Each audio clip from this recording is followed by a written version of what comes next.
I could hear somebody coming up the stairs from the first floor to the second floor, and this was very distinct. This was like bang, bang, bang coming up the stairs. I still shake to think of it. I was just afraid of everything in that house. Your heart races and you breathe faster, and it's just like you're scared and there's something there and you want to run from it, but you can't see anything.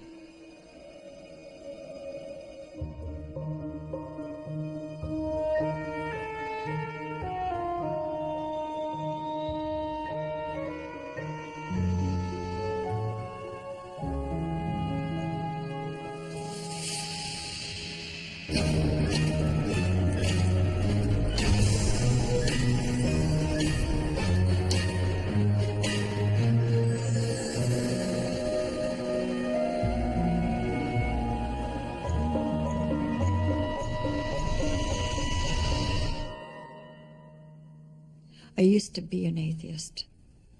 To me, there was no doubt there was no God and no heaven. I started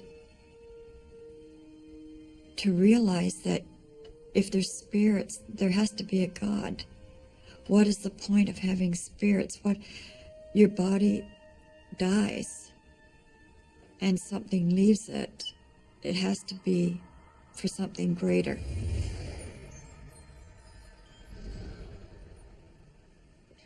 The haunted house. It's perhaps the dominant symbol of ghostly doings in Western culture. As children, we fear them, and we also seek them out. Hello, I'm Lawrence Chow. Welcome to Ghostly Encounters. Today, we look at haunted houses and how we deal with the belief that dead former tenants sometimes just can't leave home. How would you react if you thought you were living in a haunted house? Would you plug your ears and turn up the radio? Would you pack up and leave? Or would you welcome the spirits sharing the house with you? Psychologists say your reaction will have everything to do with who you are and where you are in your life. When Jerry Little was a young Toronto teenager, she most definitely did not want to see a ghost. My mom and my sister, who was about 3 at the time, my dad and I moved into this old house on Roehampton. The way the rooms were laid out, where it's very strange. My bedroom, I could look up the hall and see the dining room, living room area. And the kitchen would have been on the same wall as my bedroom. And also the bathroom, when my mom was having a bath, I could hear her splashing. And then all of a sudden I could hear cupboard doors opening and closing, like loudly, very loudly. And there was nobody else in the house but the 3 of us. And I knew my sister was still in her bed. I started thinking, well, Mom's out of the tub. And then I realized, no, I could still hear her splashing. And I could still hear the cupboard doors banging. And I happened to look up the hall, and I could see the dining room table. The one chair I could see was to the left. And it was just like somebody was dragging it, pulled it out, and moved it around the table as if they were going to put it in the one side, and then just sort of started to drag it back a bit. It was just unbelievable. When Mom came out, I told her what I'd seen, and not long after that, my dad got us out of there. As long as it was daylight, it was comfortable.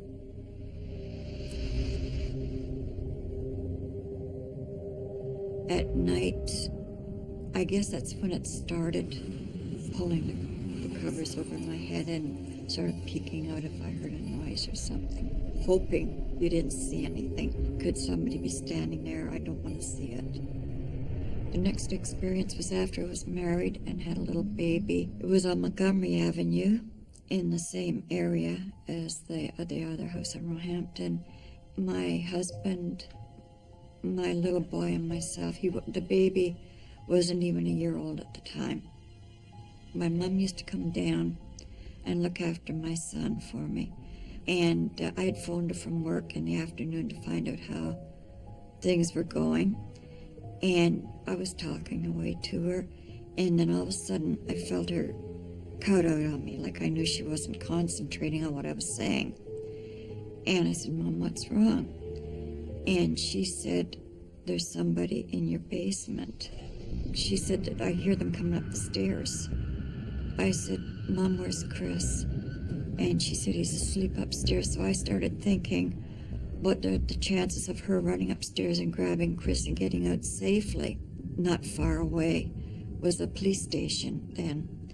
And I said, Mom, go out in the street and start screaming. Just start screaming for the police to come. And I called back and I said, what happened? What's going on? And she said, I went outside and I checked all the basement windows. They weren't pried open or broken or anything, so she went down in the basement.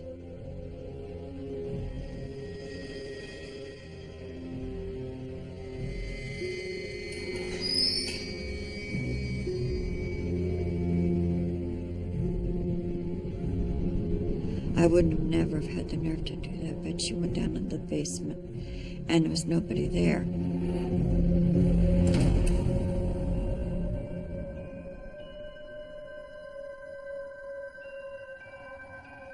After a while, my dad took quite ill, and my mom couldn't come and look after the baby anymore, so my mother-in-law stepped in. I asked her if she experienced it, but I had asked her while we were still living there, and she said, no, that's foolishness. We were out about 2 years, and I talked to her about it again. She said, yeah, a couple of times, the same thing as my mom, and she'd hear somebody walking around in the basement. One day, this is the part I really don't like to talk about, but I was in the bathtub,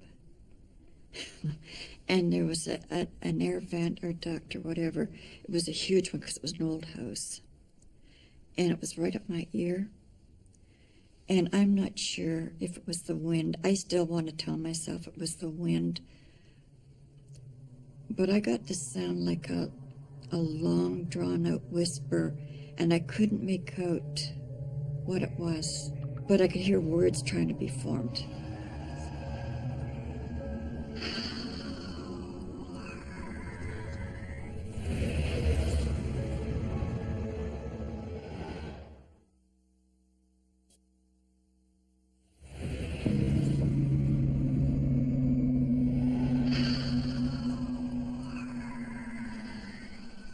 I called my husband, and I said, did you say something to me? Knowing he hadn't, but he said no. So you never saw anybody get out of a tub so quick and down those stairs.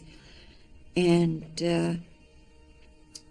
then I'd hear, especially at night, I'd hear walking around downstairs, like just different kind of noises, and a sense that there was somebody else in the house. We belonged to the Big Brother organization. And one night his little brother had come to spend the night, and we were in the master bedroom, which was naturally at the top of the stairs, and I could hear somebody coming up the stairs from the first floor to the second floor, and this was very distinct. This was like bang, bang, bang, coming up the stairs. I didn't want that person to reach the top of the stairs. I didn't want to see them. I still shake to think of it. And I woke Eric up and I said, I think Donnie's up, moving around. You better go check. And he went downstairs and he came back up. He checked the bedrooms. He said, no, both kids are asleep in bed. So I said, well, somebody was coming up those stairs, whether you want to believe it or not. And he was just putting his head on the pillow when the sound came again. And he sat up in bed. I was glad finally that he had heard it, and he had admitted to hearing it.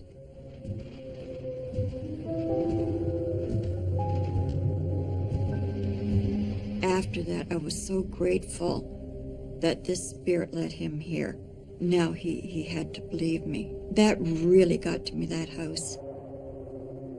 The night we were moving out, the night before, I was upstairs like combing my hair. And I try so hard to explain this to people. It was like surround sound, I guess. But a very pleasant voice. But for some reason in this ear, but it was everywhere. But I detected it more in this ear. And it was something to the effect of, now that you're moving out, who's going to move in? And it was a man's voice, very distinct.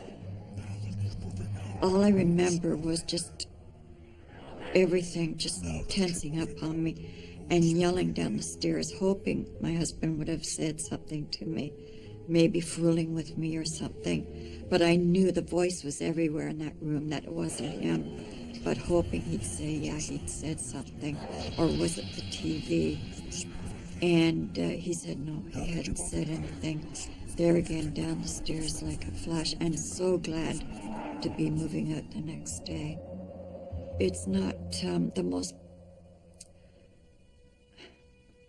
I was going to say it's not the most pleasant experience, but it is positive because it's all the proof you need that there's a life after death.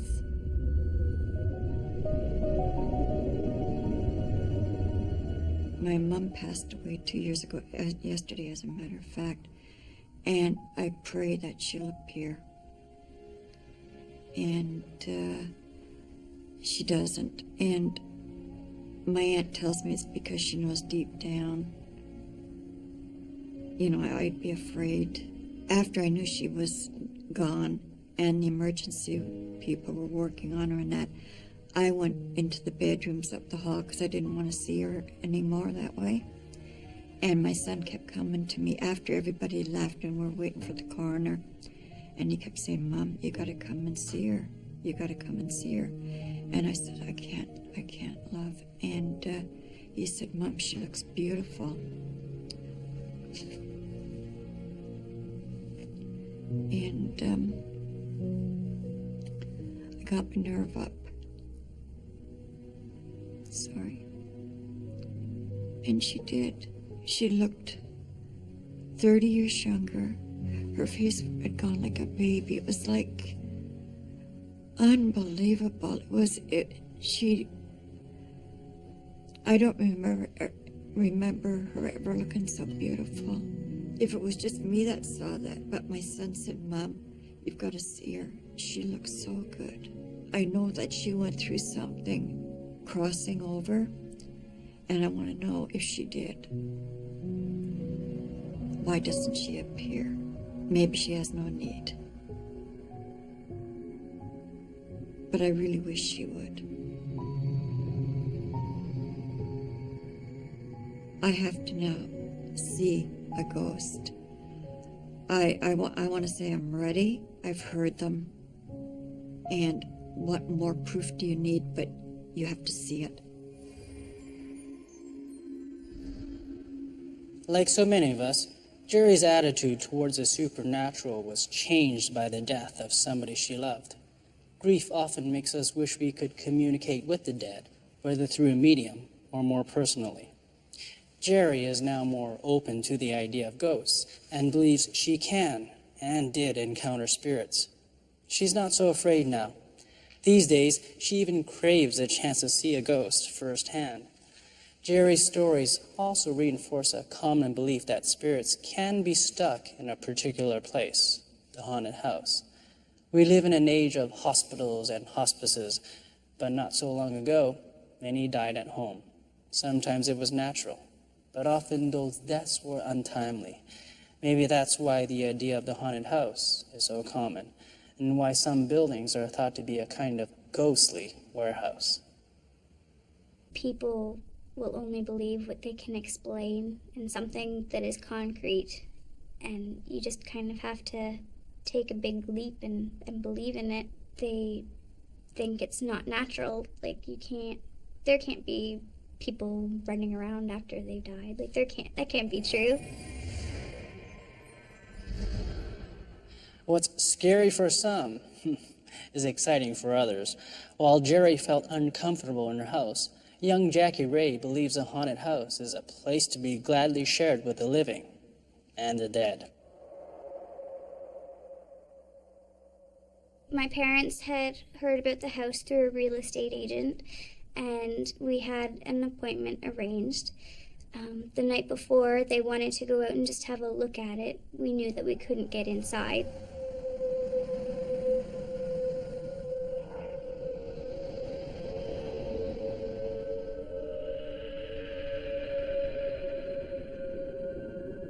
That night, when we went home, my mom had a dream that she had seen the house from the inside. She had dreamt that she was sitting at the table signing the papers that would grant us ownership of the house.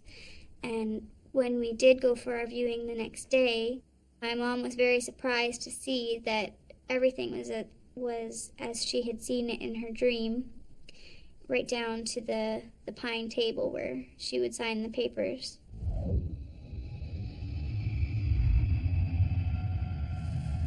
I was a bit surprised, I guess, a bit creeped out, but I definitely believed her because I had felt the same way. As soon as we walked into the house, it felt like we were meant to be there, like it was our home. The first occurrence was a night not long after we had moved in, probably a couple weeks after we had been living there. And we were all sound asleep, and my parents both woke up at the exact same time because they heard a young child running down the hallway outside of our bedroom doors. My dad got up to see what was going on, to see why my sisters and I were out of bed, but we were all sound asleep in our beds.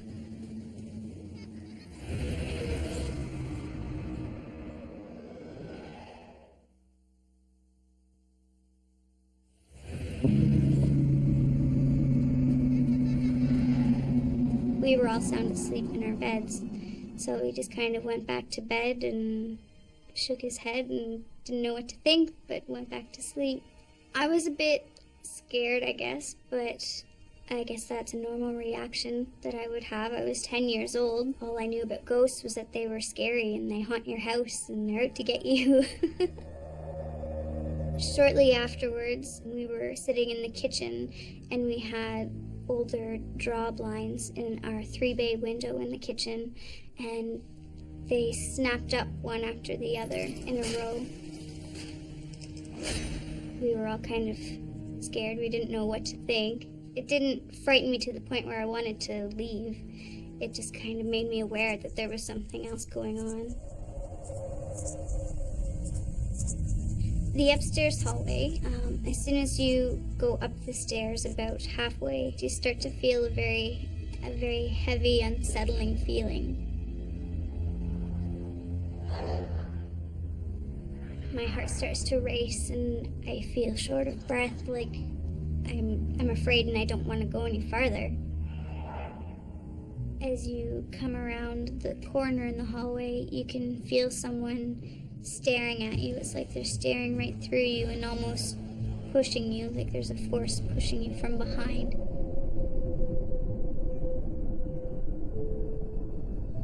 It's a frightening and unsettling feeling.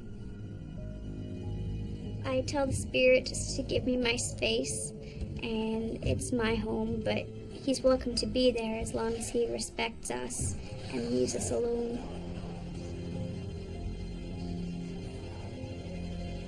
It makes me feel kind of crazy knowing that there's not actually someone physical there, but it definitely lightens the feeling a bit, lightens the atmosphere. It almost feels as if he's kind of pulled back a bit. When I was younger, obviously I didn't really like to be home alone, but I think I've just always kind of accepted it and not been too frightened. It's not as frightening when you're in numbers, when you've got your whole family with you and everyone's experiencing the same thing.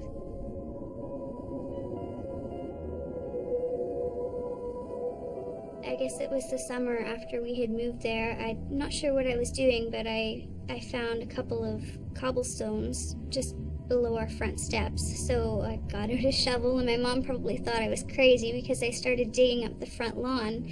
But she came out and saw that I had actually started to uncover a walkway, and it goes right from our front steps all the way to the roadway.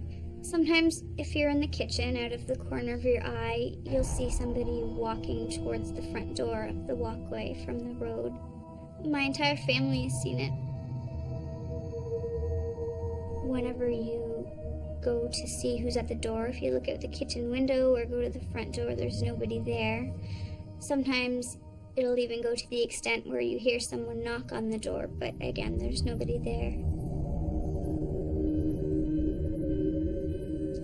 We've had anything from hearing footsteps to seeing objects move. We can often hear the stereo volume or the TV volume blast all on its own, turn right up all on its own, and you have to go and actually turn the knob down to adjust the volume. My cats spook at things that aren't there. They run around with their hair standing on end for no reason. My dog sits and growls and barks at things that aren't there. She's always jumping up at the windows in the kitchen as if there's something up there. Whenever the mysterious knock at the door happens, she always runs to see who's there, but of course there isn't anyone there. One day, my parents and my sister were sitting at the kitchen table, and a plastic cup slid about 6 inches across the table in front of them. My sister was walking into the living room, and the basement door flew open in her face. A couple of times, our sun porch door has swung open for no reason, and I said, "Oh, come in, close the door behind you," just kind of joking around, and the door closed behind him. And that kind of was a bit shocking, but just kind of shrug it off and keep going. Since spirits are not really something that we can completely understand, you just kind of have to believe. I think it's definitely made me more open and more accepting of different possibilities, different paranormal possibilities. I definitely believe that there are things that we can't explain.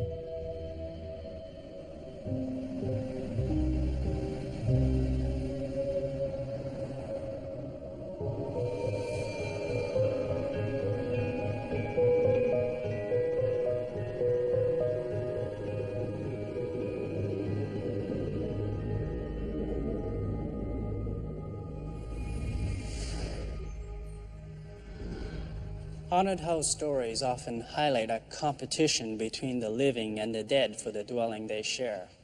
But some believe there's a measure of human control over these spiritual intrusions. Faced with what they think is a haunted house, some people negotiate. Jackie tells a spirit to give her space and respect, that this is her house too. As far as she's concerned, if the ghost complies, it's welcome to stay.